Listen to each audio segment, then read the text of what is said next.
Kisah Natal, bukti manusia dipulihkan segambar dengan Allah. Saudara-saudara kekasih Allah, kiranya berkat damai sejahtera Allah menyertai kita semua. Amin. Saudara-saudara, peristiwa Natal atau kelahiran Yesus Kristus adalah saat Allah melawat manusia secara manusia. Artinya Allah menjadi manusia dalam diri Yesus Kristus, hadir nyata sebagai manusia kudus suci. Lukas 7 ayat 16. Dan mereka memuliakan Allah sambil berkata, seorang nabi besar telah muncul di tengah-tengah kita, dan Allah telah melawat umatnya. Akan kelahirannya maupun karya-karyanya sudah dinubuatkan ribuan tahun sebelumnya oleh para nabi di zaman Perjanjian Lama. Tetapi terus salah satu murid yang terdekat dengan Yesus, tentang dialah yaitu Yesus, semua nabi bersaksi bahwa barang siapa percaya kepadanya, ia akan mendapat pengampunan dosa oleh karena namanya. Kisah Rasul 10 ayat 43. Allah yang Maha Kasih mengampuni dan hadir mendatangi manusia melalui diri Yesus. Saudara-saudara yang diberkati Tuhan, Allah memberitahu pada masyarakat marginal yang miskin, yaitu para gembala di padang Efrata. Injil Lukas 2 ayat 8-13 menulis, di daerah itu ada gembala-gembala yang tinggal di padang menjaga kawanan ternak mereka pada waktu malam. Tiba-tiba berdirilah seorang malaikat Tuhan di dekat mereka, dan kemuliaan Tuhan bersinar meliputi mereka, dan mereka sangat ketakutan. Lalu kata malaikat itu kepada mereka, jangan takut, sebab sesungguhnya aku memberitakan kepadamu kesukaan besar untuk seluruh bangsa. Hari ini telah lahir bagimu Juru Selamat, yaitu Kristus Tuhan di kota Daud. Dan inilah tandanya bagimu, kamu akan menjumpai seorang bayi dibungkus dengan lampin dan terbaring di dalam palungan. Dan tiba-tiba tampaklah bersama-sama dengan malaikat itu sejumlah besar bala tentara surga yang memuji Allah. Katanya, kemuliaan bagi Allah di tempat yang maha tinggi, dan damai sejahtera di bumi di antara manusia yang berkenan kepadanya. Saudara-saudara, betapa sederhana tetapi spektakuler. Betapa tidak disebut sejumlah besar bala tentara surga yang memuji Allah. Saudara-saudara terkasih, inilah paduan suara teragung, simfoni mulia, karena dilantunkan oleh sejumlah besar malaikat bala tentara surga. Pemberitahuan kelahiran Yesus pun disampaikan Allah jauh ke bagian dunia sebelah timur kepada orang-orang bijak ahli kalangan yang disebut di Alkitab orang Majus. Hal ini ditulis pula oleh Matius 2 ayat 1 sampai 3. Datanglah orang-orang Majus dari timur ke Yerusalem dan bertanya-tanya, "Di manakah dia, raja orang Yahudi yang baru dilahirkan itu? Kami telah melihat bintangnya di timur, dan kami datang untuk menyembah dia."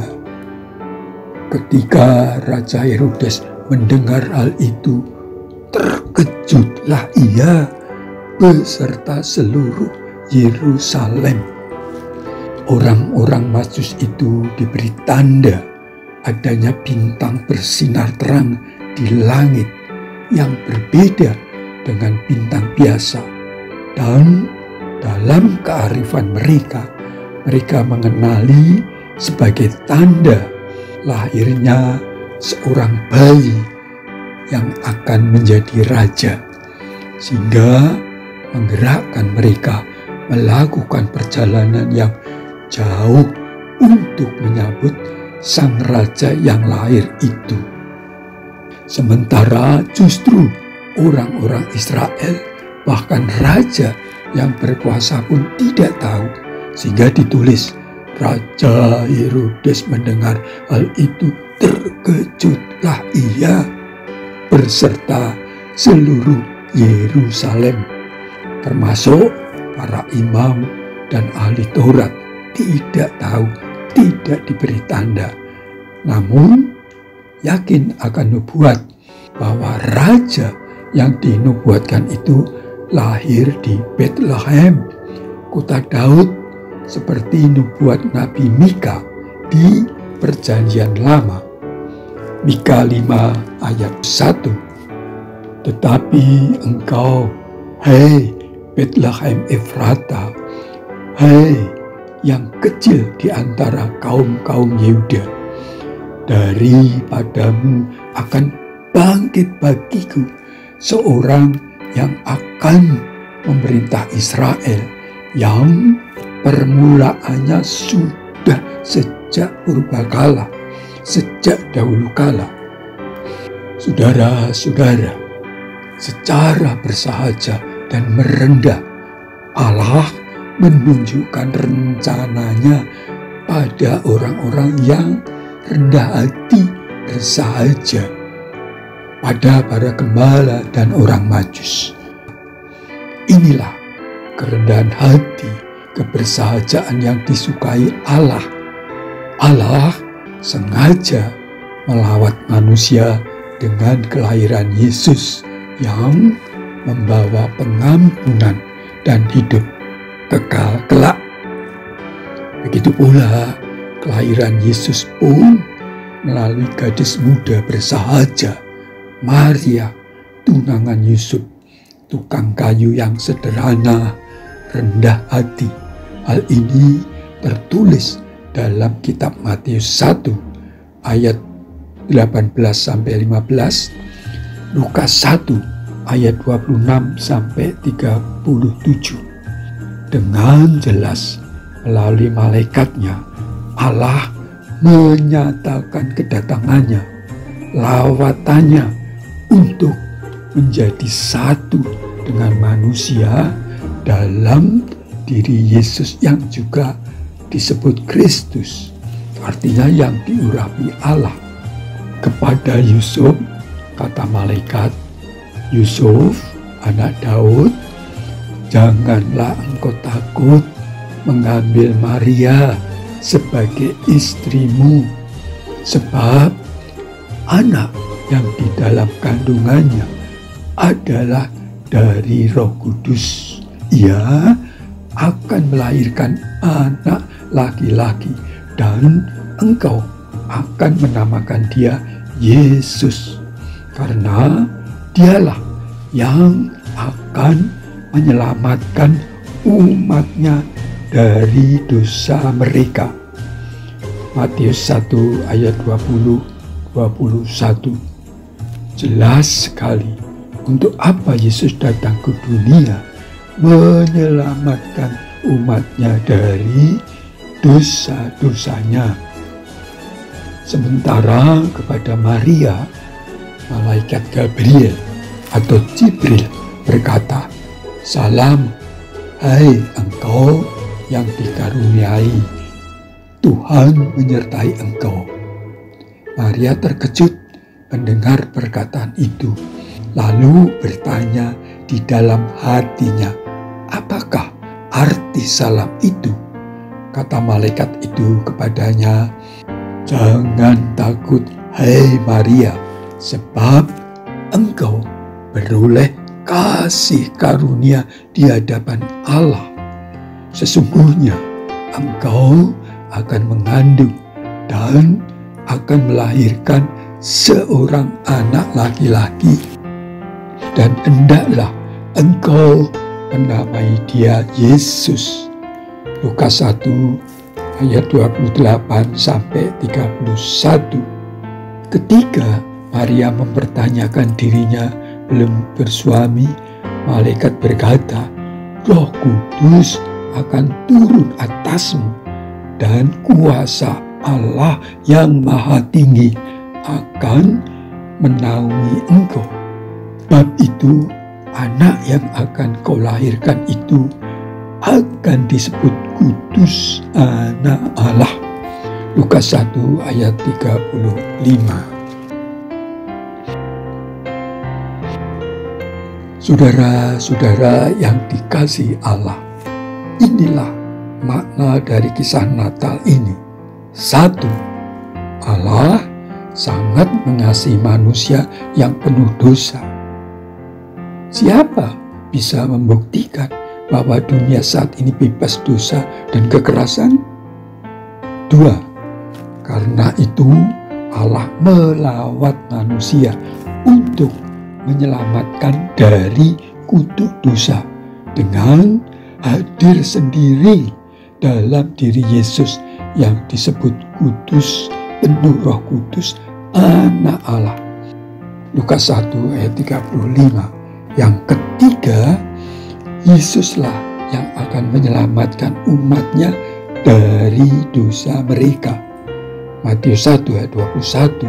Sehingga manusia dijamin beroleh hidup kekal. Yohanes 3 ayat 16.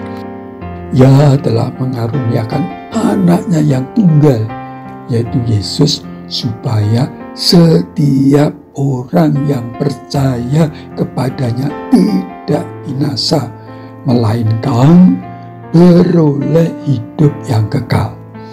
Yang keempat, manusia yang menerima dan percaya Yesus akan beroleh hidup kekal. Artinya menjadi kudus sehingga layak, pantas ditakdirkan tinggal bersama kekudusan Allah dalam Yesus.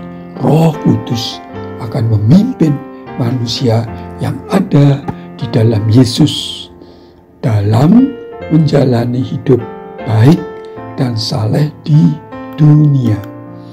Dan kelima, Allah mengajarkan manusia untuk rendah hati, bersahaja, dan beriman. Yesus datang dalam kesederhanaan, tanpa gembar-gembor. Hanya para gembala dan orang Majus diberi kabar sukacita ini. Saudara-saudara, Yesus menunjukkan dalam hidupnya, dalam kerendahan hati, lemah lembut, sabar, penuh kasih, taat, pengampun, penuh pengorbanan. Pribadi Yesus sama dengan pribadi Allah. Kata Yesus, "Bapa dan aku adalah satu." Yohanes 10 ayat 30. Inilah gambar manusia seperti yang Allah kehendaki. Dalam Kejadian 1 ayat 26 tertulis, "Baiklah kita menjadikan manusia menurut gambar dan rupa kita, supaya mereka berkuasa atas ikan-ikan di laut dan burung-burung di udara dan atas ternak, dan atas seluruh bumi, dan atas segala binatang yang melata, yang merayap di bumi. Namun, sayang sekali, manusia Adam dan Hawa memberontak, tidak taat sehingga jatuh dalam dosa yang kemudian menurun, menetes, meresap pada setiap manusia keturunannya hingga detik ini. Dan melalui Yesus, Allah hadir melawat manusia untuk dipulihkan. Saudara-saudara, Yesuslah gambaran manusia sejati yang segambar dengan Allah. Yesus menjadikan manusia baru yang dikasihi, disucikan, diampuni, dianugerahi Roh Kudus, dan kelak hidup di Taman Firdaus sejati bersama Allah dalam kasih Yesus. Jadi, siapa yang ada di dalam Kristus, ia adalah ciptaan baru, yang lama sudah berlalu, sesungguhnya yang baru sudah datang. 2 Korintus 5 ayat 17. Puji nama Tuhan. Ya Allah, pulihkanlah saudara-saudara kami yang rindu menjadi manusia baru dalam kasih-Mu yang besar dan dinyatakan dalam diri Yesus Kristus. Ya Allah, berkatilah dan selamatkanlah dalam kasih Tuhan Yesus. Amin.